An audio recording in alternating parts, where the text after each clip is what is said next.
አድማጮች ዕለተ ሰንበት እሁድ ዕለት ከፋኖ ቤት አስደሳች ዜና ተሰማ። በወሎ በሸዋና በጎንደር እንዲሁ በጎጃም የሚገኙ የፋኖ አደረጃጀቶችም ወደ አንድነት ስለመምጣታቸውም ምንጮቻችን ሾካሉን። በጎጃም ቀጠና የሚገኘው የጎጃም ፋኖ ኃይሎች ጠቅላይ አዛዥ የሆነው አርበኛ ዘመነ ካሴ ሹመት ስለማግኘቱ ሲሰማ የዘመነ ካሴን ሹመት ተከትሎ በፋኖ ብሎም በመላው የአማራ ሕዝብ ዘንድ ተወዳጅ የሆኑት ጄኔራል ተፈራ ማሞ ያስተላለፉት አስደሳች ሰበር ዜና እንደዚሁ እጃችን ገብቷል።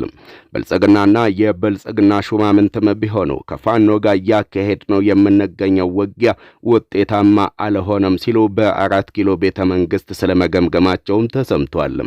ውድ አድማጮቻችን ቪዲዮአችን ለብዙሃኑ ድምጽ ለመሆን ስለሚያግዘን ወደ ቪዲዮ ስትገቡ የላይክ በተኗን እንድትጫኑ ከወዲሁ ልናስታውሳችሁ እንወዳለን። የፋኖ ኃይሎች ለብልጽግና ከባድ ሚዛን ሆነዋል። ብልጽግና ፋኖን አጠፋለሁ በሚል በሜካናይዝድ በድሮንና በጦር ጄቶች የታገዘ መጠነ ሰፊን ውጊያን ቢያካሂድም ጽንፈኛው ቡድን ከአቅሜ በላይ ሆነብኝ ሲልም ነው የተደመጠው። ከዚህ ቀደም ጽንፈኞችን አጠፋን በማለት የሚታወቁት ማንንም የማይሰሙት አቶ ሽመልስ አብዲሳም ቢሆኑ የፋኖ ኃይሎች ከአቅማችን በላይ ሆነዋል ሲሉ ነው የተደመጡትም።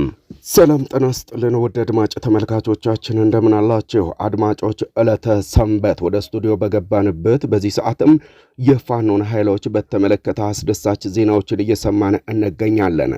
ዕለተ ሰንበት እሁድ ዕለት ወደ ስቱዲዮ በገባንበት በዚህ ሰዓትም በመላው የአማራ ክልል ከተሞች በፋኖና በአገዛዙ ኃይሎች መካከል እየተካሄደ የሚገኘው ውጊያ ከመንጊዜውም በላይ ተባብሶ መቀጠሉ ሲገለጽም ብልጽግና የሚተማመንበት ሁለት ከፍተኛ ዋጊዎቹ በፋኖ ኃይሎች በተፈጸመ ጥቃት ስለመደምሰሳቸውም ነው የተገለጸው። እንዲሁ ደግሞ ከዚህ ቀደም ጽንፈኞችን አጠፋን ደመሰስን በማለት የሚታወቁት የብልጽግና ሹማምንት አሁን ላይ ደግሞ ፋኖ ከአቅማችን በላይ ሆኗል፣ ጽንፈኛው ቡድን ከኢትዮጵያ ጥንት ጠላቶች ጋር ተሰልፈው ኢትዮጵያን ሊበትኗት ነው በማለት እየወነጀሉም ነው የሚገኙትም። ውድ አድማጮቻችን የጎጃም ፋኖ ኃይሎች ጠቅላይ አዛዥ የሆነው አርበኛ ዘመነ ካሴ የብልጽግና ሰዎችን ከፍተኛ ድንጋጤ ውስጥ የከተተ ተግባርን ስለመፈጸሙ እንዲሁ እየሰማን የምንገኘው። የፋኖን ምት መቋቋም የተሳናቸው የብልጽግናው አገዛዝ ወታደሮችም በጎጃም ቀጠና ንጹሃን ዜጎችን ገድለዋል ሲሉ ከአካባቢው የዓይን እማኞች አሳውቀውናል። ውድ አድማጮች ይህ ቪዲዮ ለብዙሃኑ ድምጽ ለመሆን ስለሚያግዘን ወደ ቪዲዮ ስትገቡ የላይክ በተኗን መጫን እንዳይዘነጋ ከወዲሁ ልናስታውሳችሁ እንወዳለን። ጽንፈኞችን አጠፋን ደመሰስን፣ ጽንፈኛው ቡድን ከዚህ በኋላ አያሳስበንም ሲሉ የሰነበቱት የብልጽግና ሹማምንትና አብይ አህመድ አሁን ደግሞ የፋኖ ኃይሎች ወደ ቤታቸው ሊመለሱ ይገባል፣ ፋኖ ከመከላከያ ሰራዊቱ ጎን ሊሰለፍ ይገባል በሚል ቄሶችን፣ ሸሆችንና ቀሳውስቶችን፣ አባቶችን ብለውም ደግሞ ተሰሚነት ያላቸው አካላትን የፋኖ ኃይሎች ወደሚገኙበት ይዞታ እየላኩ እየተለማመኑ እንደሚገኙ ተሰማ። እንዲሁ ደግሞ ከዚህ ቀደም ተጠባቂ የሆነውን የፋኖ ኃይሎች የአንድነት ጉዳይን በተመለከተም ከጎጃም አስደሳች ሰበር ዜናን ሰምተናል። በጎጃም ቀጠና የሚገኘው የጎጃም ፋኖ ኃይሎች ጠቅላይ አዛዥ የሆነው አርበኛ ዘመነ ካሴ ወደ ሸዋ፣ ወደ ወሎ እንዲሁ ወደ ጎንደር በማቅናት የፋኖን ኃይሎች የአንድነት ጉዳይ በተመለከተም ከ3 ወር በላይ ተደጋጋሚ ስብሰባዎችን ሲያካሂዱ ስለመቆየታቸውም አሳውቋል። ታዲያ ከሰሞኑ ተጠባቂ የሆነው የፋኖ ኃይሎች የአንድነት ጉዳይ እንደሚጠናቀቅ የተገለጸ ሲሆንም በዚህም ደግሞ በሸዋ ቀጠና የሚገኙት ጄኔራል ተፈራ ማሞ እነ እስክንድር ነጋንና እነ ዘመነ ካሴን አገናኝተው እንዳጨባበጡ የፋኖን ኃይሎች የአንድነት ጉዳይ በተመለከተም ውሳኔዎች እንዲተላለፉ ቁልፍ ሚናን ተጫውተዋልም ነው የተባሉትም። በተለይም አባት አርበኛ ሸማቂው ኮማንዶ ጄኔራል ተፈራ ማሞ ወደ አንድነት መምጣታችን የሚጠቅመው ለሕዝባችን ነው፣ ሕዝባችን የህልውና አደጋ ተደቅኖበት ባለ ሰዓትም ፈጽሞ የሹመትና የስልጣን ጉዳይ ሊያሳስበን አይገባም፣ የጫካ ሹመትና ስልጣን የትም አያደርስም በሚል እነ ዘመነ ካሴንና እነ ታጋይ እስክንድር ነጋን እንዳጨባበጡም የተሰማ ሲሆን ከሰሞኑ በሸዋ፣ በወሎ፣ በጎጃምና በጎንደር የሚገኙ የፋኖ አደረጃጀቶች በአጠቃላይ ወደ አንድነት እንደሚመጡና አንድ የፋኖ ኃይሎች ጠቅላይ አዛዥ እንደሚሾምም ፍንጭ ሰጥተዋል። በተለይም ደግሞ በጎጃም ቀጠና የሚገኘው የጎጃም ፋኖ ኃይሎች ጠቅላይ አዛዥ የሆነው አርበኛ ዘመነ ካሴ የፋኖ ኃይሎች ጠቅላይ አዛዥ ይሆናል ተብሎ እየተጠበቀ በሚገኝበት በዚህ ሰዓትም እንዲሁ ደግሞ ሸማቂው ኮማንዶ ጄኔራል ተፈራ ማሞ የፋኖ ኃይሎች ምክትል ጠቅላይ አዛዥ፣ በወሎ ቀጠና የሚገኘው አርበኛ ምሬ ወዳጆ የፋኖ ኃይሎች ሶስተኛ ምክትል አዛዥ ይሆናል ተብሎም ነው የሚጠበቀው።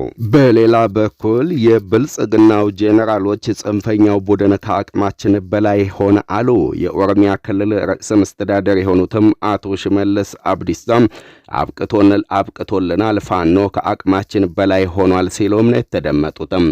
አቶ ሽመልስ አብዲሳ በአዳማ በኢሊሌ ሆቴል ከኦሮሚያ ክልል ባለሀብቶች ጋር ባካሄዱት ስብሰባም የኛ ኃላፊነት የሚሆነው የአብይን ስልጣን ማስጠበቅ ነው። አብይ ላይ ከፍተኛ ዘመቻ ተከፍቶበታል። አሁን ላይ የፋኖ ኃይሎች በከፍተኛ ሁኔታ ፈርጥመዋል ሲሉ የተደመጡት አቶ ሽመልስ አብዲሳም ጽንፈኛውን ቡድን ለማጥፋት ያለ የሌለ ኃይላችንንና አቅማችንን ተጠቅመናል። ያም ሆኖ ግን ጽንፈኛውን ቡድን ማጥፋት ተስኖናል ሲሉም ነው የተሰሙትም። አቶ ሽመልስ የፋኖን ኃይሎች ለማጥፋት ያልቻልንበት ምክንያት በማለትም በቅደም ተከተል ያስቀመጡት ህዝቡ በአጠቃላይ ጽንፈኛውን ቡድን ይደግፋል። ከዛም አልፎ ደግሞ በብአዴን ውስጥና በአማራ ብልጽግና ውስጥ የሚገኙ ባለስልጣናት በአጠቃላይም ጽንፈኞቹን እየደገፉብን ይገኛሉ ሲሉም ነው የተደመጡትም።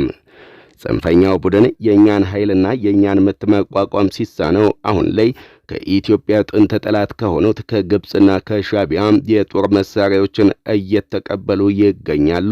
አብይ ላይም ዘመቻ ተከፍቷል። ስልጣናችንን የማናስጠብቅ ከሆነ ጽንፈኛው ቡድን አይናችንን ጨፍነን በገለጥን በዚሁ ፍጥነት መሃል አዲስ አበባ 4 ኪሎ ቤተ መንግስት ገብቶ ልናገኘው እንችላለን ሲሉም ነው የተደመጡትም። ሁላችንም ነቅተን እንጠብቅ፣ አይናችሁን እንዳትጨፍኑ፣ ከብልጽግና ጎን ቆሙ፣ የኦሮሞ መንግስት ስልጣን ላይ መቆየት የለበትም የሚል የአጼው ዘመን አሁንም ደግሞ እኛን ከስልጣን ሊያሳንሰን ከስልጣን ሊያስወግደን ብሎም ደግሞ ወደ ቀደመ ባርነታችን ሊያስገባ ከጥንት ጠላቶቻችን ጋር እየተባበረብን ይገኛል ሲሉም ነው የገለጹትም።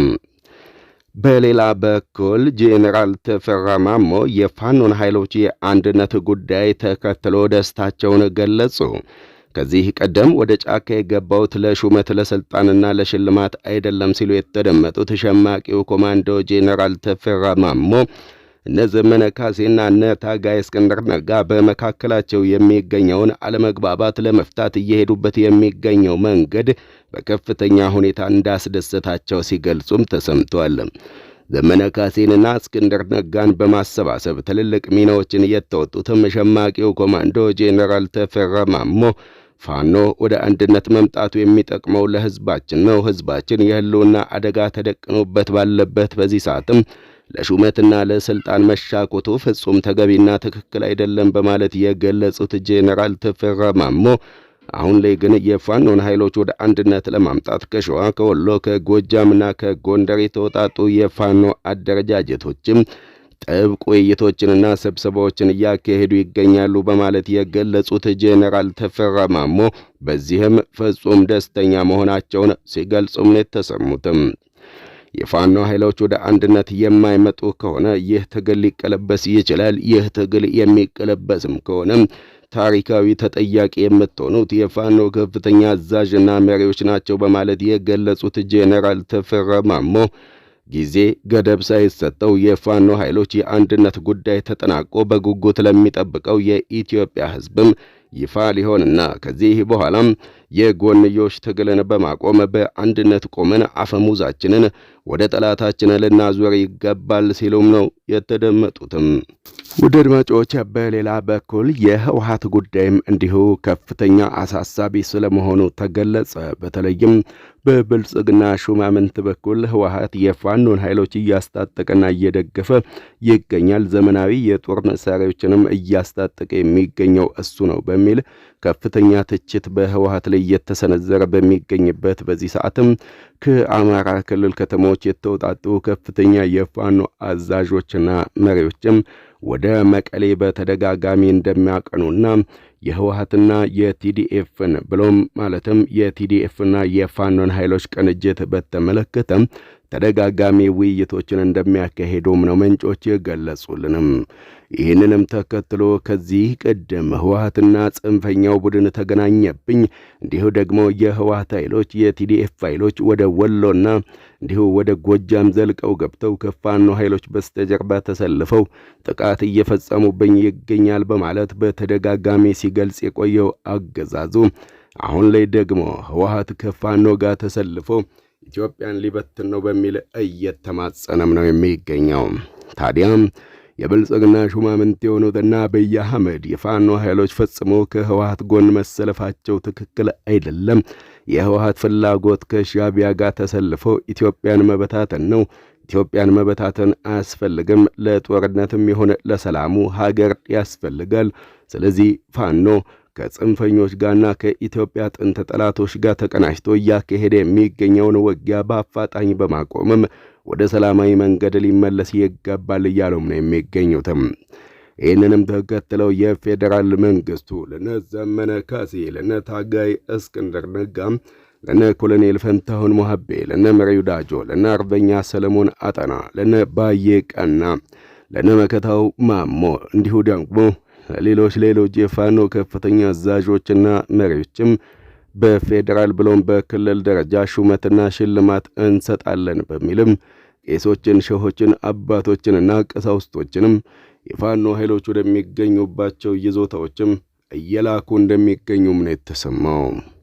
ብልጽግና ጽንፈኛውን ቡድን በትጥቅ ትግል አጠፋለሁ በሚል የገባበት ጦርነት እንደማያዋጣው ተገንዝቦ አሁን ላይ ከፋኖ ጋር ወደ ሰላማዊ መንገድ ልንመጣና በአንድነት ቆመን አገዛዙን ልንታገል ይገባል በሚል መጠነ ሰፊ እንቅስቃሴዎች እየተካሄዱ እንደሚገኙም እየተመላከተ ይገኛል።